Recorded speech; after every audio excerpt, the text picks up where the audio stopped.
I come from a working class family. My mother and father weren't well educated.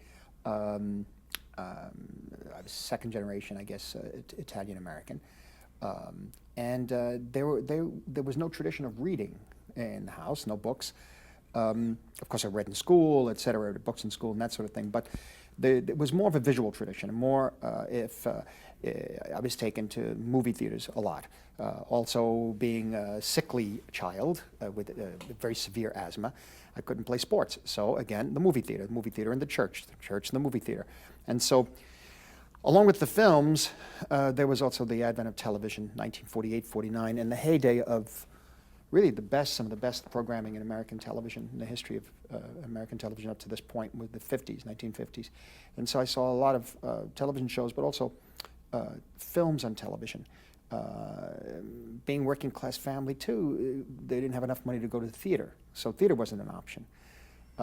Live stage shows. So it was mainly visual literacy. What was happening at that time to me. I did not understand that was happening. What it made me realize was that there was an intelligence, another kind of intelligence, that was trying to tell a story through where the director, the writer, and the cinematographer, where they were focusing your eyes. Whether it was the camera may be on an extremely low angle, looking up at you. The use of the lens, the size of the lens. I began to understand certain lenses interpreted the story differently. A longer lens crushed everything together and made it flat. A wider lens stretched everything and sometimes distorted it, especially if camera movement. I learned looking at certain pictures, particularly Wells's films, and William Wyler too, a wide-angle lens. Wyler used his wide-angle lens in a very strong, steady image. But Wells used that wide-angle lens, 18 millimeter, it turns out, very often, to move along walls, and you really I felt as if the camera was flying, as if the story was flying by, I didn't know why until I kept seeing the films again and again, and as I began to know a little more about what filmmaking was like and what cameras did, and I still didn't know who made the pictures, but I was beginning to understand that there are certain tools you use, and those tools become part of a vocabulary that's just as valid as that vocabulary that is used in literature, in our language.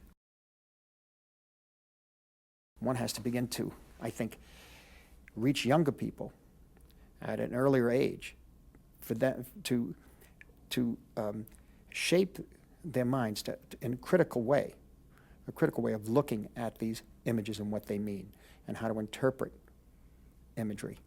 And I think in a more official way, I think, than just punching up on a computer or seeing something on a TV commercial or something like that. I think you really need to know how ideas and emotions are expressed through a visual form.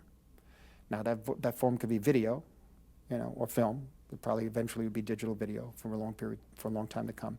But it still has the same rules, and it still has the same vocabulary, and it still has the same grammar, I should say. Really, the same grammar. And the grammar is panning left and right, tracking in or out, booming up and down, intercutting a certain way, use of a close-up as opposed to a medium shot. What is a medium shot? What is a long shot? All these sort of things, and how do you use all these elements and the different kinds of lighting, and how you use all these elements to make an emotional and psychological point to an audience. And I think we have to begin to teach our younger people how to use this very powerful tool, because we know film, the image, can be so strong for not only for good use, but also for bad use. Look at World War II, and look at the films that were made in Germany. Look at the great director, Leni Riefenstahl. Look at her Triumph of the Will, and how that really, the extraordinary ability she had as a filmmaker, how that helped shape the policies of the Third Reich. And of course, we know what that led to. And so film is very powerful. Images are very powerful, I should say, and we have to begin to teach younger people how to use them, and and at least to begin to understand, to interpret them. I think it is good. If a young person wants to express themselves and take a video camera and go out, they're going to find that they have to frame the image. And in framing the image, they're going to find that they have to interpret what they want to say to an audience. So how do you point the audience's eye to look where you want them to look and to get the point, the emotional and psychological point that you want to get across to them? They're going to have to make that decision. The real making of the filmmaker is when they look to that viewfinder to tell the story. And I don't mean just telling a story, man goes, you know, boy meets girl, boy loses girl, boy gets girl. No, I mean a story could be a story could be rain hitting a tree, leaves. That could be your story. You know, but how? Where do you begin to put the camera? Then let them see what they do. Then, you know, I mean, yes, there's a curiosity in children and young people. They may try one or two and then they realize it's not for me and they move on. But there might be, there's one or two that realize that if I put the camera under this leaf and I see this drop of rain coming at, you know, I get it in such a way. And if I wait for a certain hour in which the sun is glistening, at that, you know, who knows? May not be a filmmaker, may be a great painter.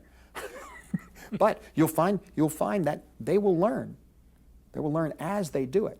At the same time, with respect for the language of cinema itself, the history should be taught and the visual literacy should be taught, because there are others who are not going to be able to do that. There are others who can't afford to get a camera. And this is one of the things, where I came from, we couldn't afford any 8mm cameras or anything like that. I drew pictures. I imagined that they moved, but I drew them. You know, violence is an encompassing word. It's a word that takes in so much. It depends on the world you're depicting. It depends on the audience you're aiming for. And then there's the issue of your responsibility to the story and to the world that you're depicting. And if you're going to go on a realistic basis, let's say, where a world I came from, although it was good, hardworking people trying to raise a family respectably, there was a lot of organized crime, and I saw a lot of violence where I grew up. I just saw it. It was part of me. When it came time for me to make movies, I knew those films were not for children. That was a time before, that was a time with the rating system, but it was before cable television. I knew those films would never be shown on television. And if they were, they'd be edited to the point where they were unintelligible and I couldn't care less, because I wouldn't want them shown at 6 o'clock at night or 8 o'clock at night for a child of mine to see. The violence that I have in my pictures, and again, you know, be self-criticized. People say, sure, you know, the kind of violence you do, you think is all right, but if anybody else does it, you're criticizing them. But what we're talking about, the violence in my films, is not pleasant. It's not pleasant. And I've just finished a film. Now I'm working on this film right now, which is very violent, and it's not pleasant at all. And it's not. You reap what you sow in the stories I'm trying to tell, and I don't know any other way to show it. And there's also to deal with the very, very dangerous aspect of that adrenaline one has as young, that could be expressed many different ways, and some sort of excitement, whether it's sexual excitement or violence or whatever. There's that danger that one has to know. That's part of what it is being human, especially young, and that could go wrong. And when it goes wrong, this could happen. Now, the world I came from, the world I knew, or aspects, I should say, of the world I knew, well, it was a valid form of expression. That's the world that's the human condition. That is the human condition, and it's tragic. And it's set up in such a way that it will do us in as a species if we don't learn about it. I don't put it up there for people to enjoy it, you know. And if they are enjoying it, they catch themselves enjoying it, and the characters pay for it. They watch the characters pay for it, particularly in Goodfellas, and in Raging Bull. In this film, The Departed, which I just finished also. Well, I think you have to make room for film and curriculum. I don't think it's time, and this is a key thing. We don't mean to be having young people take 2 hours of their time or 3 hours of their time a week, or however the curriculum works, to just sit and enjoy a movie. No, this is a learning experience. That also doesn't mean that you take a notebook and you write down everything in the notes as you're watching the film, because you can't see the film. So what you're doing is training the eye and the heart of the student to look at a film in a different way by asking questions and pointing to different ideas, different concepts, suggestions. You're training them to think about a story that's told to you in visual terms in a different way, and to take it seriously. I don't say it's a great film. You can learn more from even a bad film. You know, and so this is why it's so important, I think, because so much of today's society is done visually and even subliminally for young people that it could be dangerous. And one has to know it's a very, very powerful tool.